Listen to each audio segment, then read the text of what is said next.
মানে আসল চিনি বলে বিক্রি করতেছে নকল চিনি, তাহলে 50 ধারায় বলা হয়েছে আর কি অপরাধ, যে নকল চিনি বিক্রি করার অপরাধ, মিথ্যা বিজ্ঞাপন দিয়ে ক্রেতার সাধারণ সাথে প্রতারণা করেছেন, এটা একটি অপরাধ। এমআরপি ছিল 140 টাকা, আপনি 170 টাকা লিখে দিয়েছেন এখানে, এটি আর কি অপরাধ। ক্যাশ মেমো নেননি এবং ক্যাশ মেমো দেননি, আপনি তো সহযোগিতা করছেন এই অপকর্মে। আপনি ক্যাশ মেমো নেননি, আবার বিক্রির সময় ক্যাশ মেমো দিচ্ছেন না, এটি আরেকটি অপরাধ 45 ধারায়। আচ্ছা, আপনাকে সতর্কতামূলকভাবে 50,000 টাকা জরিমানা আরোপ করা হবে। পরে বুঝতে পারছি যে এই চিনিটা সঠিক না। আপনি অনেক তথ্য থাকার কথা, আমার কাছে অনেক তথ্য আছে, একটা না বেশ কিছু তথ্য আছে।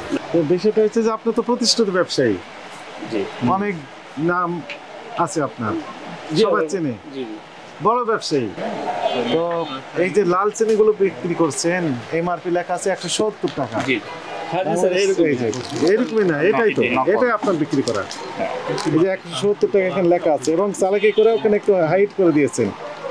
আর প্যাকেটে গায়ে লেখা আছে কি, পড়েন আপনি, পড়েন প্রস্তুতকারক কি লেখা আছে যেন, বাংলাদেশ চিনি শিল্প খাদ্য শিল্প। আমি ওনাকে জিজ্ঞাসা করছি যে আপনি কি কোম্পানির লোক, পরে উনি স্বীকার বলছেন না আমি কোম্পানির লোক না। ঠিক আছে, এটা আপনার দায়িত্ব। বাজারে সয়লাভ হয়ে গেছে এই চিনিতে, আপনাদের কারণে ধরতে আমাদের এত সময় লেগে গেছে। পুরো বাজার তো আসলে সর্বশেষ আপনি তো দিয়েছেন, মোহাম্মদপুর কৃষি মার্কেটে দিয়েছেন না, ও আমাদের থেকে কিছু টাউন হলে দিয়েছেন, দোকানদার কিছু আসছে।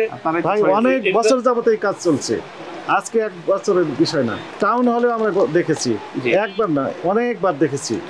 ওনারা বলেন না, ওনারা আপনার নামটা বলেন না, বিরাট যন্ত্রণা। না না, এটা উদ্ধার করতে আমাদের অনেক বেগ পেতে হয়েছে।